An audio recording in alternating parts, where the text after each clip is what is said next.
I'm Al McFarlane. Welcome to the Conversation with Al McFarlane.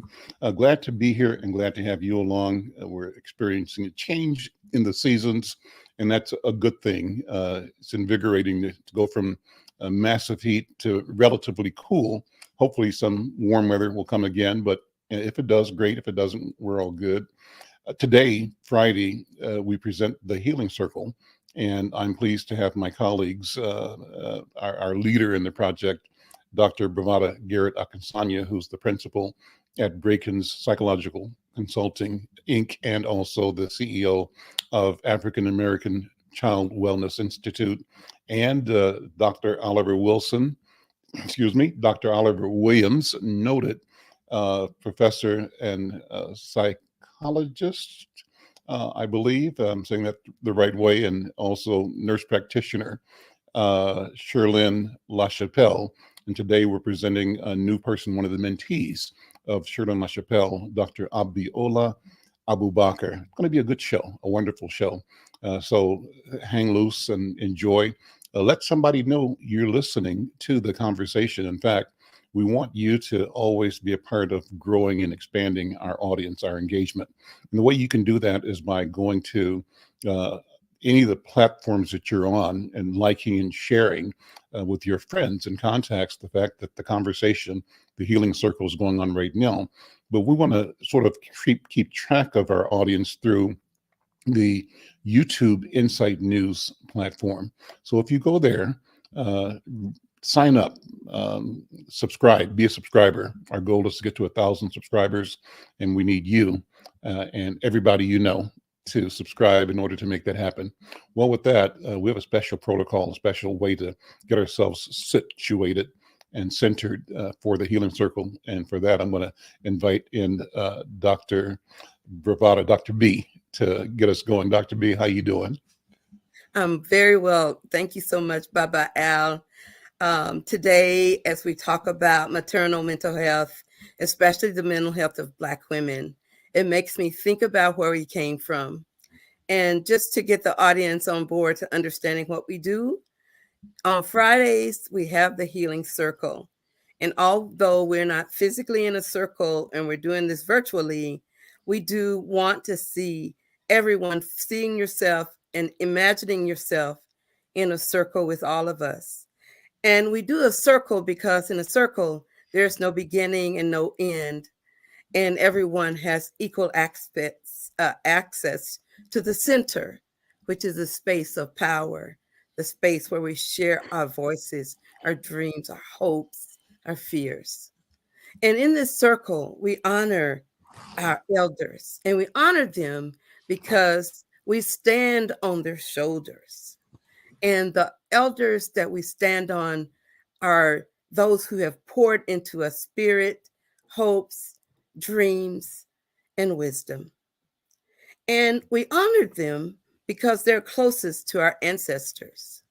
And we honor our ancestors because they're closest to our Creator.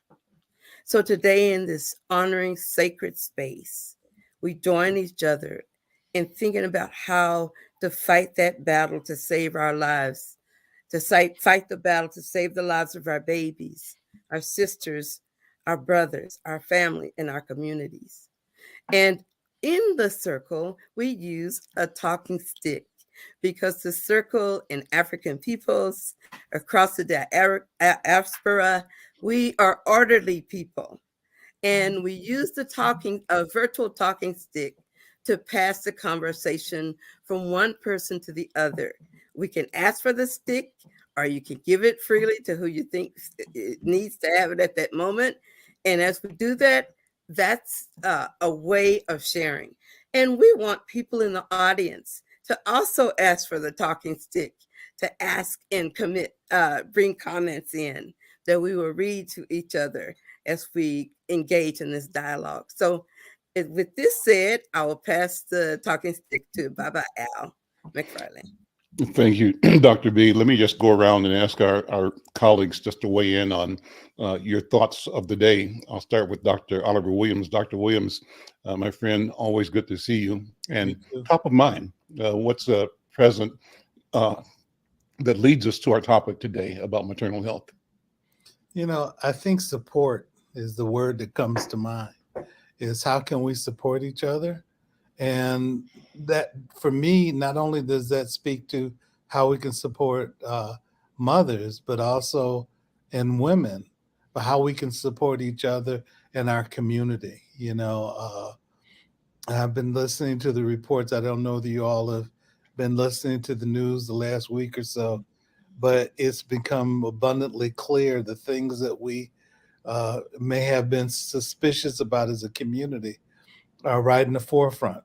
When we had questions about how one party was behaving and trying to relate to itself and to the nation, um, our beliefs about challenges have come to fruition and are very, very clear. So the question is, how do we continue to support each other and move forward? They're still fighting a civil war, and one of the things that I think we've got to do is figure out how we survive given the challenges to ourselves as people. And so, I know that people who are younger may not remember some of the wisdoms of our even grandparents. I'm 70 now, so our grandparents and their grandparents, and the beliefs that they had, but also ways that they survived.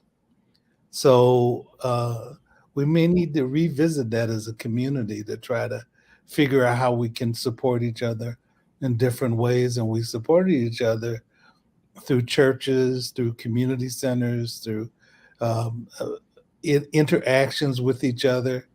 And I just think when we think about those things in terms of our circumstances now, we don't forget it, and then we reinvigorate it.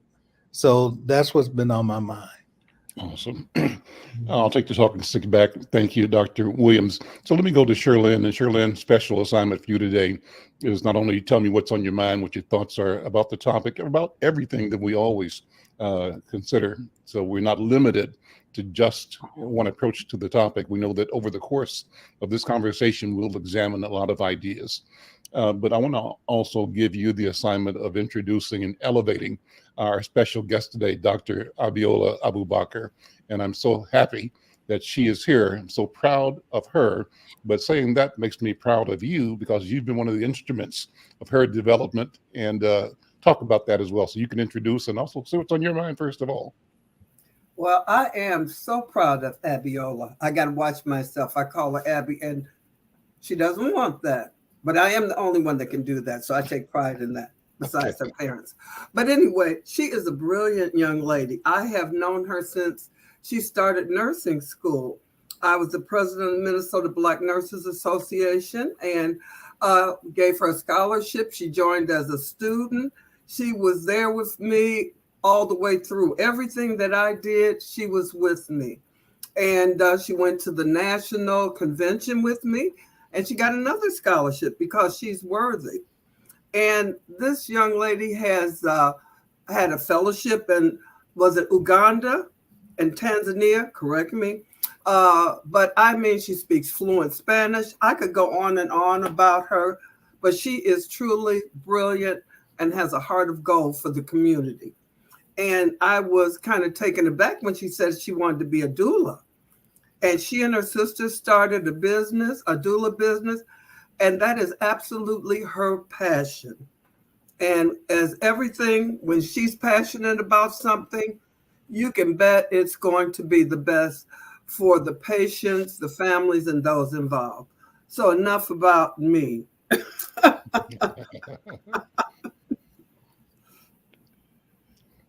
Well, then let's have you pass the talking stick to Dr. Abiola. Okay, Dr. Abiola, it's on you. Thank you so much for those very kind words, Shirlynn. I appreciate you so much. I could take the whole hour talking about how much I appreciate Shirlynn and the mentorship that she has provided and offered to me throughout my career thus far.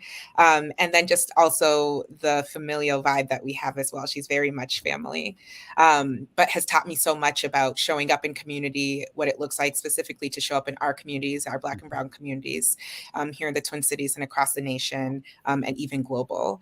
And just really understanding, it was through my work with Shirlynn and other Black mentors in the Minnesota Black Nurses Association, where I really learned that there's so much more to being a nurse than existing in the four walls of the hospital. And while the four walls of the hospital are incredibly important, our presence is necessary in other spaces as well, whether or not it's connected to clinical work or not, right? Like nurses are amazing and we show up in so many places and we wear so many hats because we've seen many things and we understand community and patients in a way that a lot of people don't always or don't have the patience to.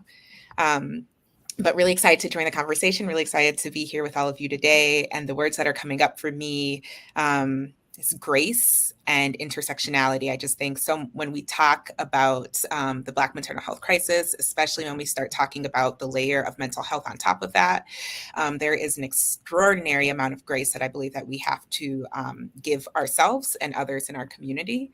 And then intersectionality, because we all show up in so many different ways and there's so many different hats that we wear, some seen and some unseen, that impact the way that we receive care, are open to care, or can even show up for care. So that's another piece as well. Let's set the pace by having you, Dr. Abiola, talk about what you perceive and how you describe the maternity crisis in the world and in the Black community. And then let's have you use the words that you have used in explaining, sharing what intersectionality looks like, what it means.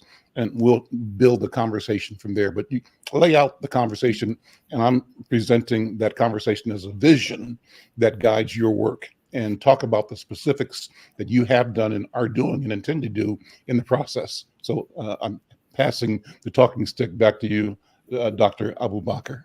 Thank you so much. Thank you so much, Mr. McFarlane.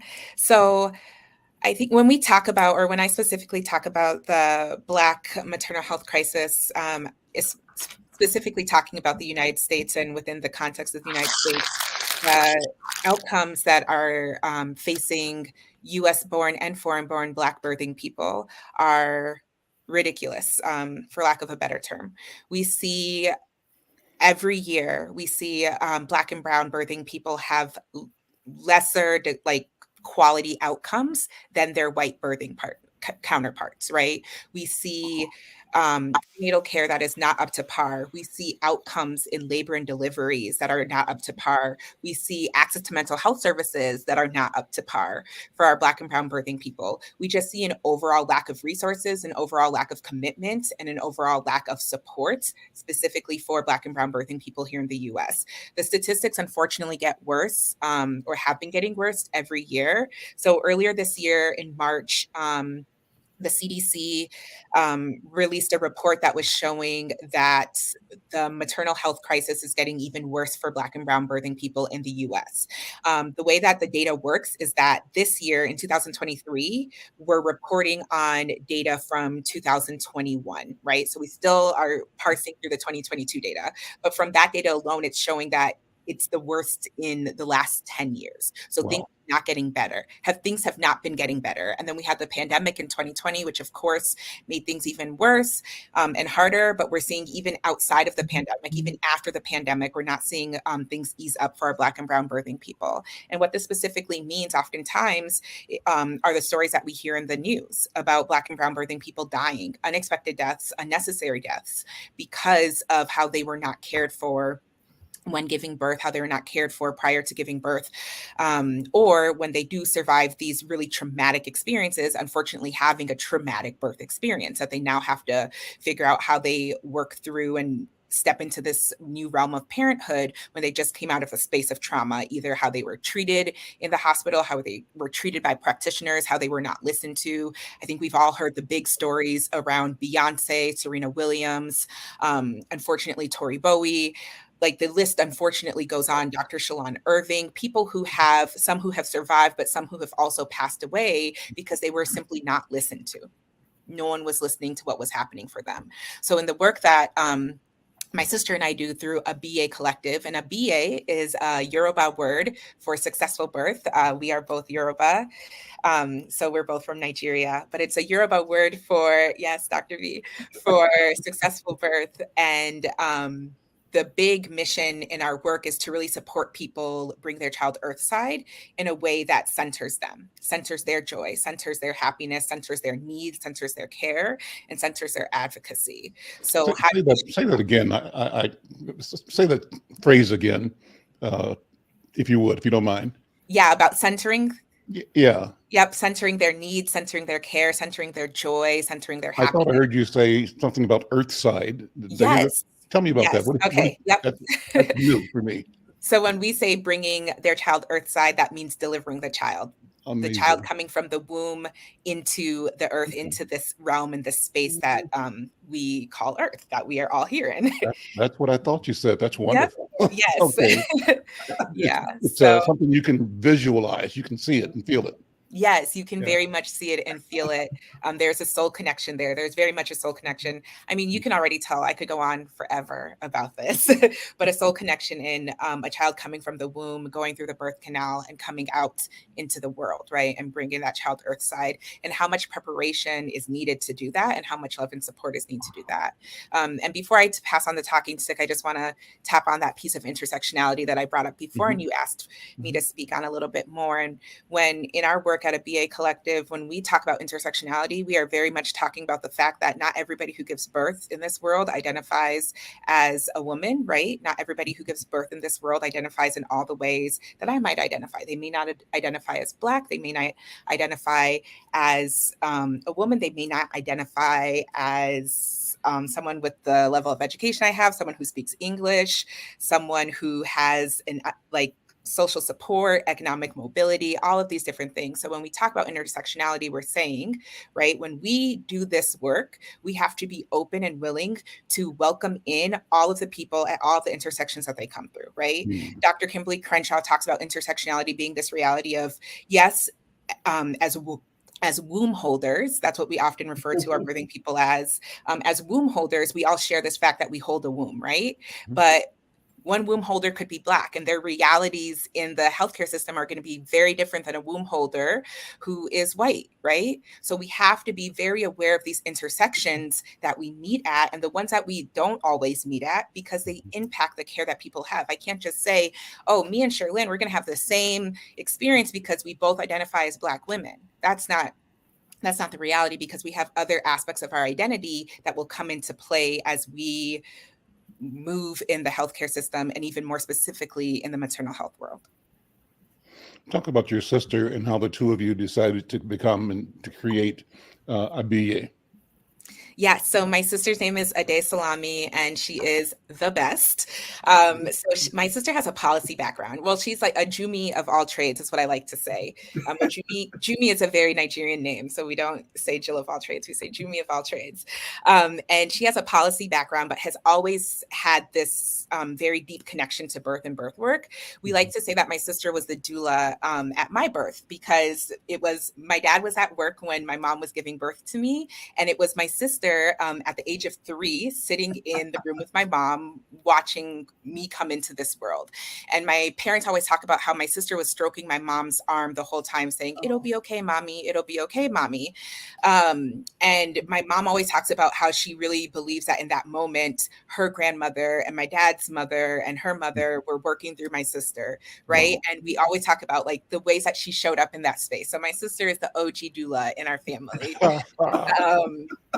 But yeah, so I have historically worked in the nursing space and have done a lot of work with Shirlynn, who ended up getting me connected and interested into public health nursing. And I ended up going down the maternal health route and worked for one of the local counties doing maternal child health work for a long time, and supported the work of the Birth Equity Community Council and a Doula Dads program that took off in Ramsey County as well. And it was through all this work that I was like, I really want to get into the birthing world. Like, I really want to, like, I realize that there's ways to do it by being a nurse, but that's not calling me in the way that doula work is. I feel like I can move in different realms as a doula, and that was important to me. My sister also was interested in becoming a doula. So in the midst of the 2020 pandemic, like many people, we said, hey, let's try this out.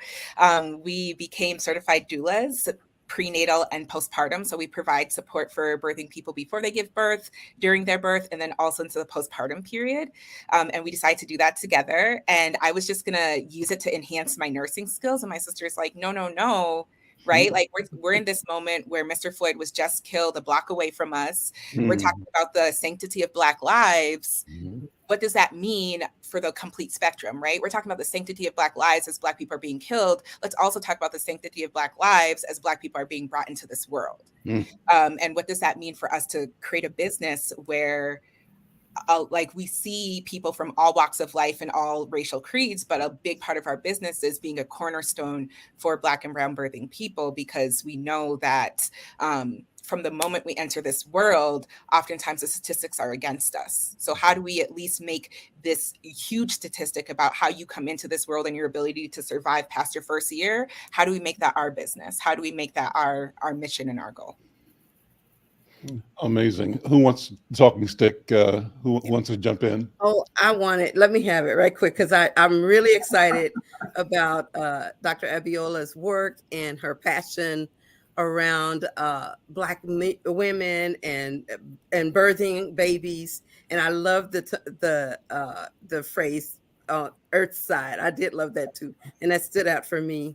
As a psychologist, one of the things that I'd like to kind of ask you, Dr. Abiola, is, do you see women who come in who struggle with mental health issues like depression, anxiety, some even schizophrenia or other types of mental health challenges? And if so, what role does that play in your plans for them having babies? Thank you so much for that great question, Dr. B. Yes, we do see clients who have different, who are on different parts of the mental health spectrum here that come in and work with us. A big thing that me and my sister Ade do when we have a new client is we always make sure that our clients are connected to mental health resources and supports. Birthing in itself can be very triggering. Literally, pregnancy can be triggering for people, right? As you know, because it can bring up a lot of emotion. It calls on us to connect to people, maybe ways that we haven't had to before. Like, it can bring a lot up. And we tell people just being pregnant and then the act of birthing, in that alone, you deserve mental support and like mental health support. Yep. When we have clients who we are concerned about, so through my nursing background and my DMP background, I use the PHQ-9, which is like the patient health questionnaire for mental health, just to see where patients are sitting. We do, in the postpartum period, we do a lot of different mental health checkups and follow-ups, and then we share that information with our patients' providers or their therapists. But when we have a patient who we are concerned about, we definitely refer them, and that's a big part of what we do. I was just talking to Shirlynn last week about a former client that I was concerned about, and she was coaching me and supporting me through that as well. So yeah, mental health is a big part of it. And I think that's also why I love having Shirlynn in my network and having her as my mentor, because there's like birth work and mental health work are connected like this. Like, you cannot separate the two, but unfortunately in the way that we practice in the US, the two are too often separated. So I work really closely with people like Shirlynn just to make sure that if I have a client who is having postpartum blues or even into postpartum depression or even into psychosis, I have people in our community that I can connect them to. I'm aware of the resources through Shirlynn and others. I know which clinics are taking clients, or we know which communities have resources to get free counseling or whatever that looks like. But that is a big piece. And we would love to see a larger connection between our mental health practitioners and our doulas. So then people feel that they can refer. The referrals don't only have to come from the hospital or from the doctor's office. They should also and can come from doulas. So that brings me back to the second part. I'm glad you said that. The second part of my question is also along that realm, but I'm going to take it one more step and talk about women who may present, who have experienced maybe drug and alcohol addictions. They may be on a path to sobriety or maybe not, because I've seen clients that came to me after they lost their babies, even from smoking marijuana, that the babies were tested in the hospital and they didn't get to go home with their mother. They ended up being in foster care. And the mother who had addiction issues, her addiction program would take 3-6 months and maybe even longer. And the time limit through CPS was that she would have seen her baby maybe go up for adoption if she didn't get out of the treatment sooner. So have you seen any of that showing up in your work in terms of drug and alcohol addiction issues? So in my work with ABIYÉ, we have not seen that, but in my work, formerly working with the county in the maternal health space, working as a public health nurse, definitely would see that, unfortunately, often. And just really being able to, one, understand what resources were available for people, but two, just realize the way that the system is set up for people to fail, right? Yes. I think, Dr. B, you spoke to something so poignant, which is people slipping into coping methods that are not healthy, especially after the loss of a child, because who is showing up for you? What does that look like? What does support look like? And that's not planning that anybody's really doing, right? Like in our birth preferences work that we do with clients, we talk about, God forbid, if the worst were to happen, right? Like let's set up some standards and protocols here so you're not trying to figure out on the fly. But like you said, like a lot of people aren't thinking about the worst case scenario. A lot of people don't know what they would do in the worst case scenario. And a lot of people find themselves using not the greatest coping mechanisms in those scenarios, which can then lead into drug abuse, can lead into things like having their child taken away. And then from an equity standpoint, we also have seen the ways in which Black birthing people and brown birthing people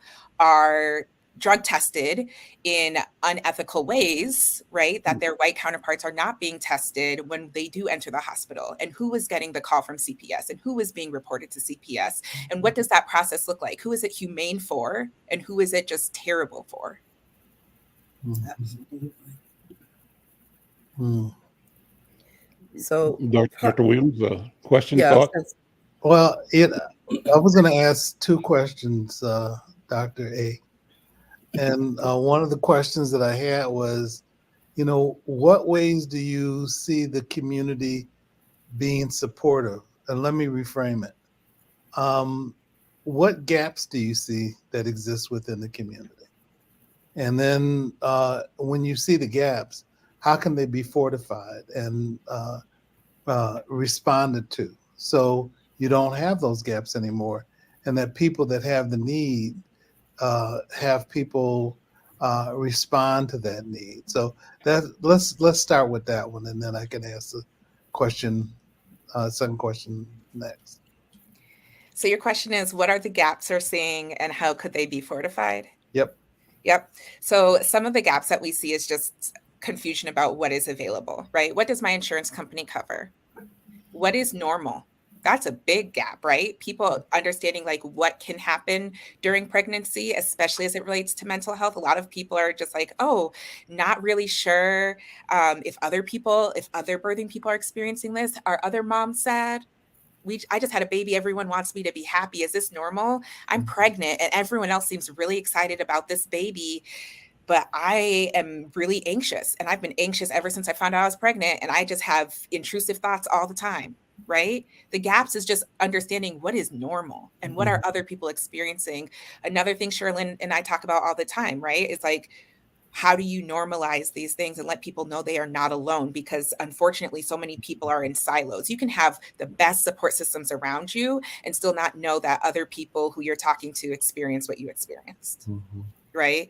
And then to fortify it. So I think the gap is just like that knowledge and affirmation of like mental health issues can persist in pregnancy. Right. And that's okay. And here are the resources.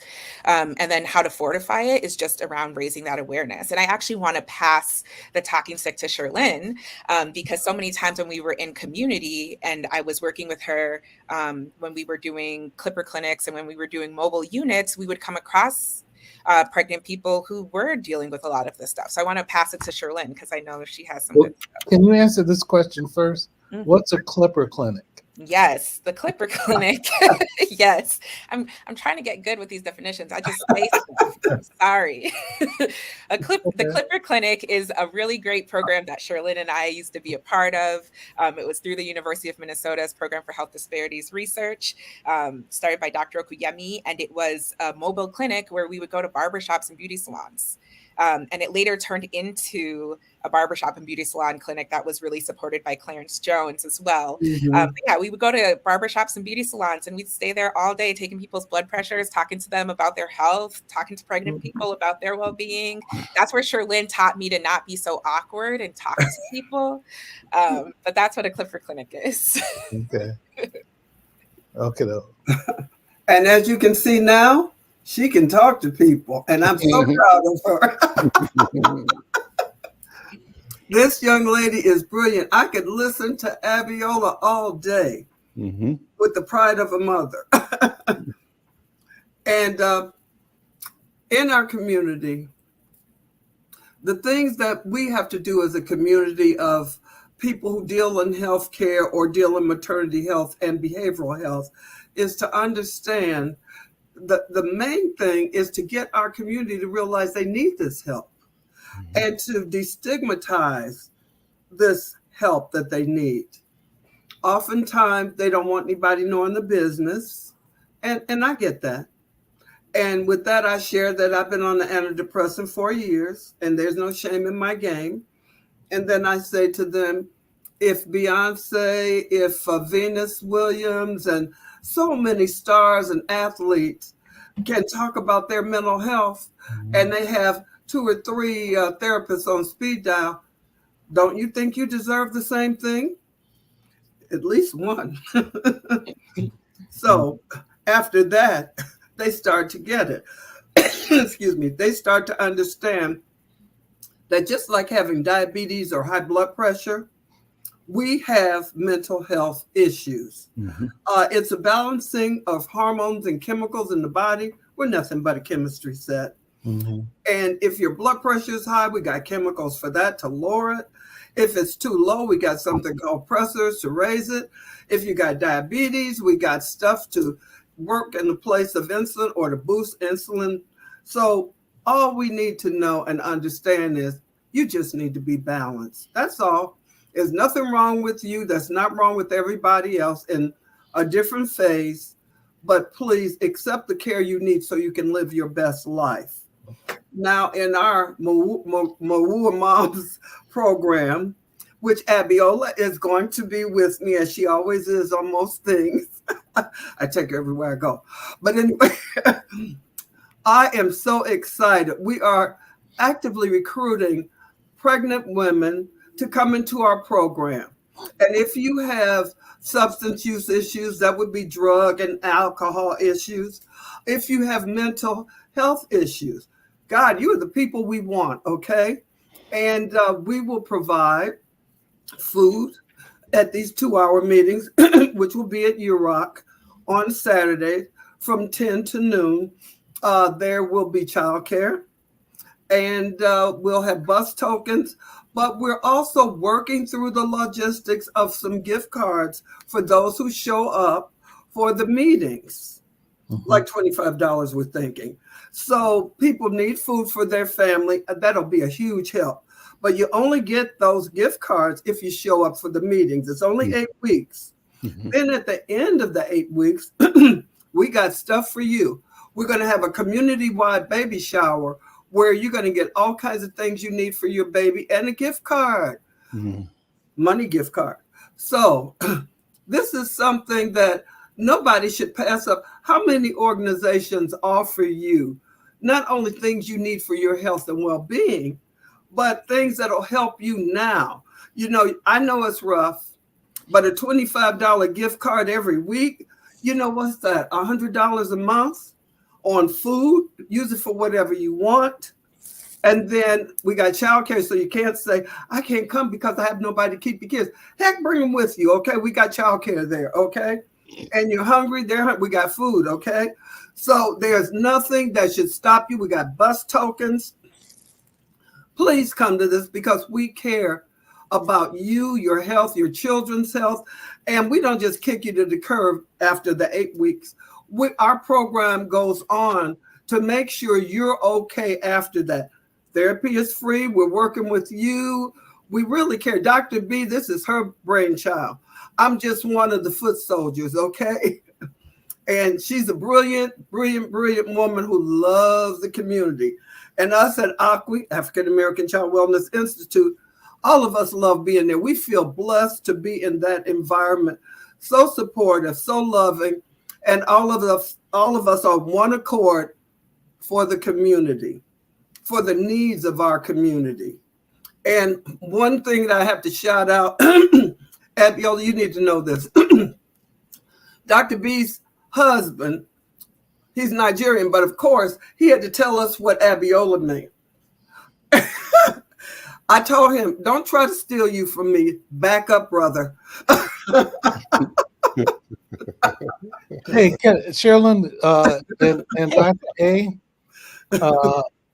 can you tell us how people can get access to this meeting and to the program that you're talking about, particularly the access to the resources that you have regarding the gift cards and the Marua Moms program. In fact, start with what the definition of Marua is, so people know what the concept is, the concept embodied in the name, the mission. It means respect. Mothers deserve respect. And we will also be working with fathers. That's where Dr. Oliver Williams comes in, Marua dads. But we're excited. We are so excited about this. Dr. Abiola has it on her website. She's got the, what do you call it, the flyer. What's the website? We're putting it up. It's coming on our LinkedIn, but the website is ABIYÈCollective.com. And I have flyers at Sabathani and other places, UROC and various places. And these meetings will take place at UROC.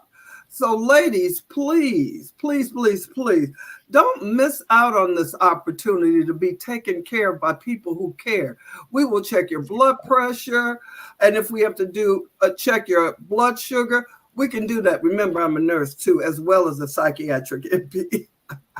So we're going to care for you. And you can look on Inside News. They will have our flyer with contact information, and you'll be contacting me or African American Child Wellness Institute. There'll be contact information there for both of us. Yeah. And I'll pass this back to Brother Al. No, let me grab it before it goes to him. Okay. Because what I wanted to say about this program of Marua Moms is that it kind of like Nurse Shirlynn has hit it on. We know that motherhood does not occur in a vacuum. And when we focus on women, we know there are many people who are rooting for her. And maybe those people rooting may be the dad, the grandpa. It could be anyone in their experience. And we want to create a space where each woman who comes to have a baby, no matter what trimester they're in, it's appropriate for them to come. We've had women actually come to a session on Saturday, and by Tuesday she had the baby. So we were even beginning to develop an electronic baby book among us. So it's really critical to create community. And so the women in the class become community for each other. Their cohorts become community for each other. And in the past, when women have graduated through the program, sometimes we have women who come in. We were doing program support for family members. And I remember one young woman, she was very quiet. And I asked her, I said, "Sister, what's going on?" She said, "I have nobody. I have nobody. And I'm doing this by myself." So the next meeting, she was adopted by a whole family that claimed her, and they came to her graduation. They bought things for the baby. She didn't know when she spoke that word that there was love waiting for her, blessings chasing her down. And so I want to say that people who, even especially doulas and gynecologists who are seeing pregnant Black women, to understand that we die, 44% of the deaths are Black women. And so we're not just doing this out of just joy and luck. We're trying to save our lives, because when you are a woman and you have that baby will need you. And we as a community need to support you and that baby. We as a community need to see you as our sister, our daughter, our cousin, our granddaughter, our mothers. We need to see you that way. And in this program, Marua Moms, we're saying we respect you.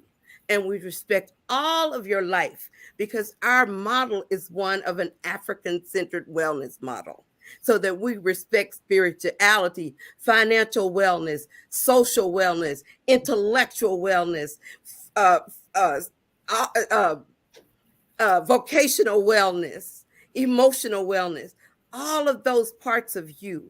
We see you as a whole person. And when we see that, we know your needs are greater than one thing. So my joy is to sit here with Dr. Abiola as she embraces the notion that you're more than your wound, and your wound is huge, and naming who you are, what you're called to do, because you're going to be nurturing the spirit of another human being. And it's hard to do that when you feel empty, overwhelmed, not supported.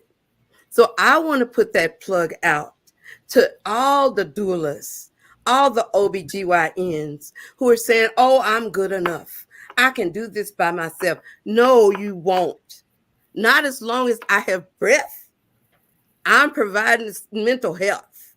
As long as I have breath, I'm going to remind sisters of who they are and where they came from. So I think this journey is a village journey. And the village isn't only doulas. It isn't only physicians. It isn't only ministers. It's all of us.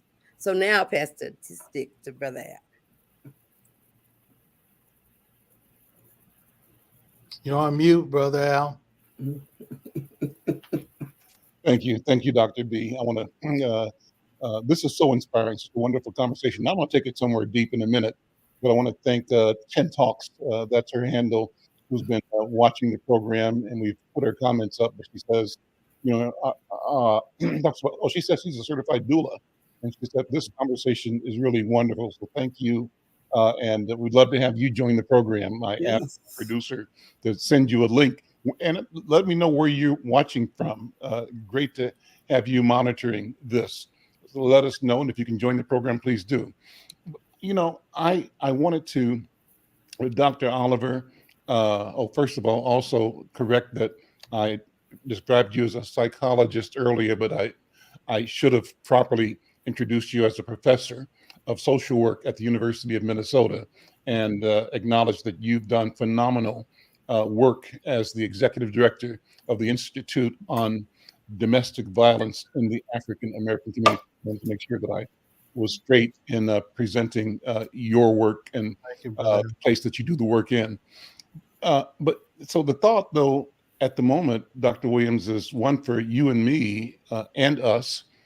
And I feel and I hear the need for us to understand the power, the purpose, the centrality of womanhood Yes.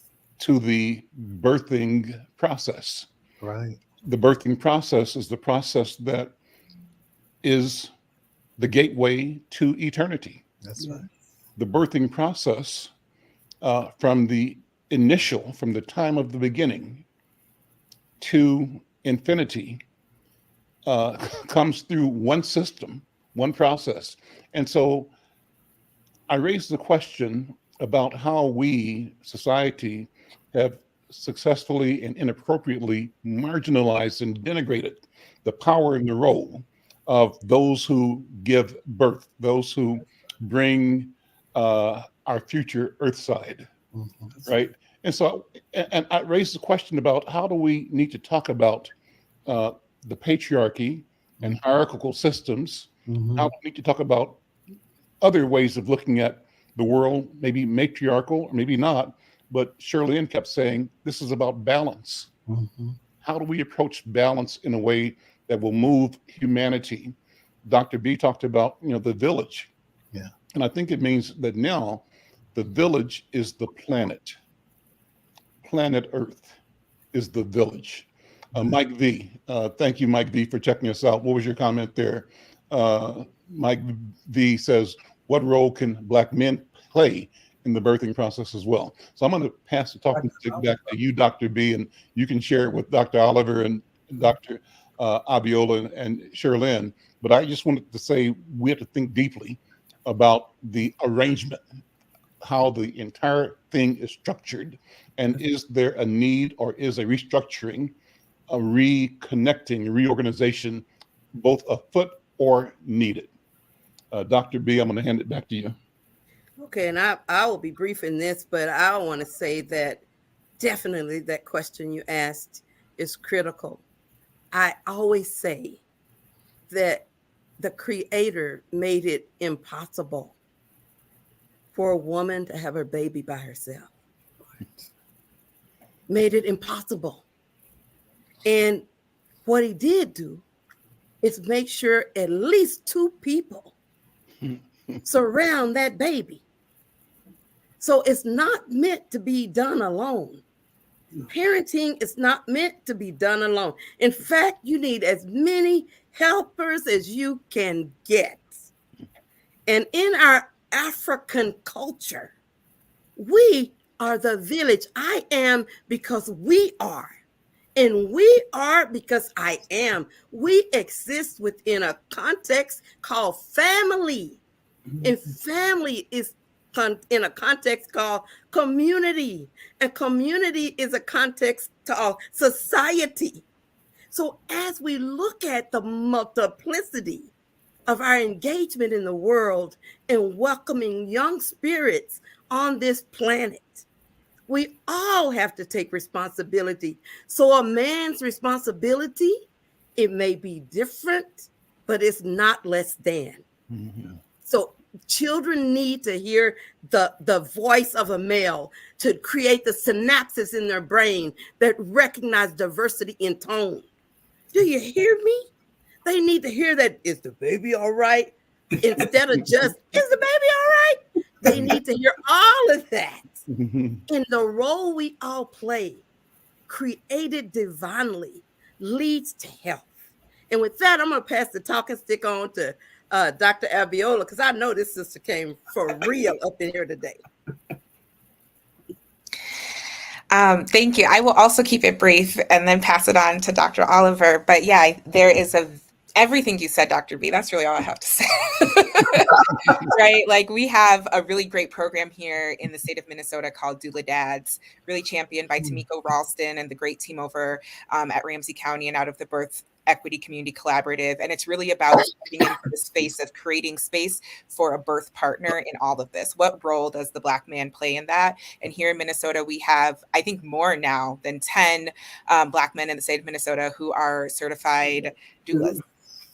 Right? And that speaks volumes about the way the information can be passed, the way information can be received, and the way that people can show up. and how important they feel. We were in community meetings where we had dads sharing that they felt like they only had a financial charge when it came to this baby, right? Only a financial responsibility. And what does that mean to step out of that mindset and step into a space of like, society has said that to you. Yeah. How do we reclaim that space for you? How do we support you in reclaiming that space? But I will pass it over to Dr. Oliver. Well, the thing I think about is going through the process myself with my wife, Sonia, and, you know, how we have one child, but we tried for many more, and God blessed us with one. And seeing the challenges that Sonia went through and just was willing to go through over and over again to produce our wonderful son, Samuel. And I think the thing I think about is not only was she wonderful in the process of giving birth, another thing that she was wonderful at was being a mother and being there for Sam, you know, every step of the way. You know, I think I was a pretty good dad, or, you know, but, you know, the way that and we had different roles that we were taking different responsibilities for, but the way that she nurtured him as an infant to an adult, he'll be 33 in December, and that we both read to him. And there's funny stories associated with that, but we don't have time. But how we read to him every night, and that even when I was away, I would have time to read to him, and that we would talk to each other and, you know, FaceTime with each other, and Sonia being there present, and then reducing her role in other ways that she could have been involved in major ways with different organizations, but her child was the priority. So she made a choice to give that up to focus on her child. And I love her for that. And that's something that the journey has been something that's been important for me, and to have me love her in a different way, because I saw it. And I was the first one to see Sam when she was giving birth. You know, I'm just telling you, I was the first one to see him. She was going through the other process of giving birth and dealing with the pain. She made one comment. She says, "This hurts. Can't we come back tomorrow?" I said, "No, you got to do it." Let me break Dr. Oliver, because we're going to try to do one more round of comments before we close. But okay, let me have this sponsor message go out first, and we'll come back and wrap it up. Are you or someone you know recovering financially from the COVID-19 pandemic, the lockdown, or any other reason? If so, help is available. Findhelp.org is a site to find a wide range of resources, including food, medical care, and more. The best part is based on your zip code. Visit findhelp.org, enter your zip code and the service you need. You'll get a map directing you to the organizations that can help you. Help is waiting at findhelp.org. If you need help starting anew, findhelp.org is the site for you. There you go. Well, listen, we got a few minutes. I want to have each person come through and a 1 minute summation, or even 45 seconds. Start with you, Sister Shirlynn.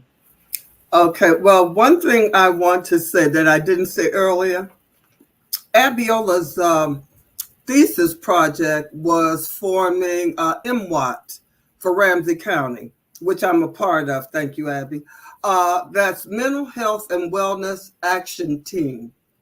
And she always understood that mental health was important to whole person health, that you don't take your head and put it on a stoop and then we just take your body over here and we're going to take care of that.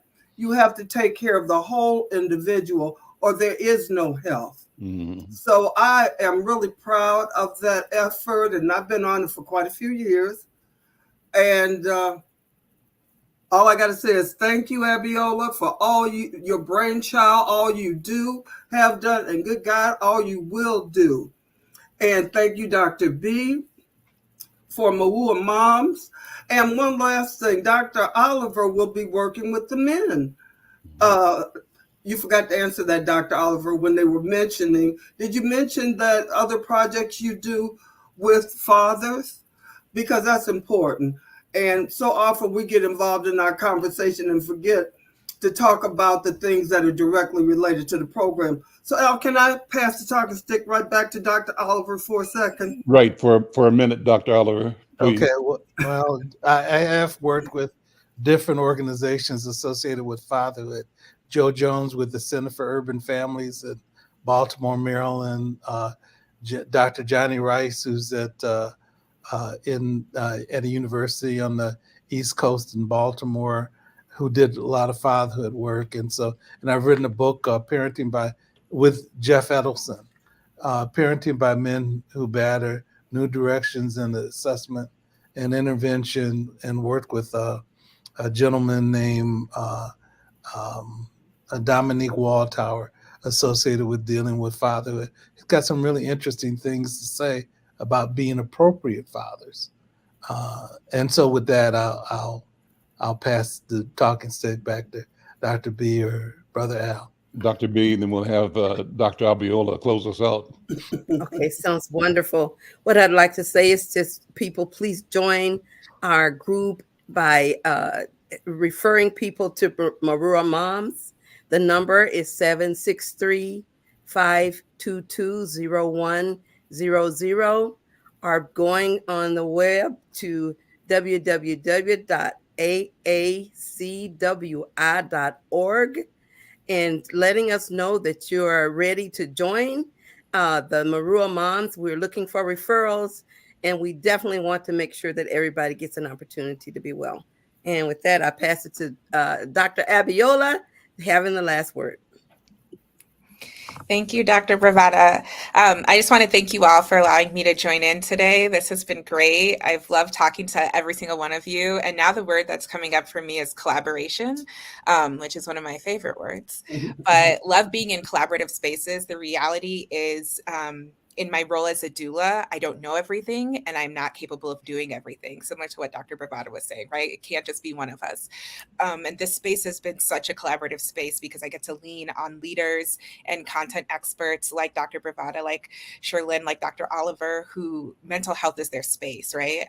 I can step out of the way and I'm like, yeah, help. This is right. We're passing along, we're collaborating. And I think that's what's so important is oftentimes we can, as healers, as birth workers, as just people doing work in support of other people, we can often feel like I have to know everything. I have to be able to do everything. And that's not true because we have a very expansive network and collaboration is key. So that's just this is bringing that up for me and reminding me of like, this is why we do the work we do in community and in collaboration. Thank you.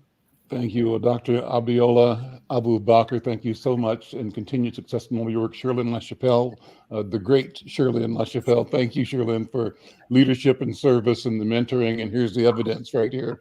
Dr. Oliver Williams, Dr. Bravada Garrett Akansanya.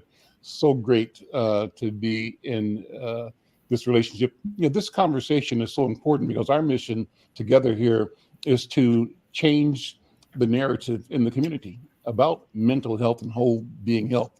And our mission, I say this, is to create a public mind, a new understanding among us that reflects the best of our interests and our capabilities to achieve that. With that, saying thank you to all of you. I'm Al McFarlane. This is The Conversation with Al McFarlane. We'll see you next time. Take care.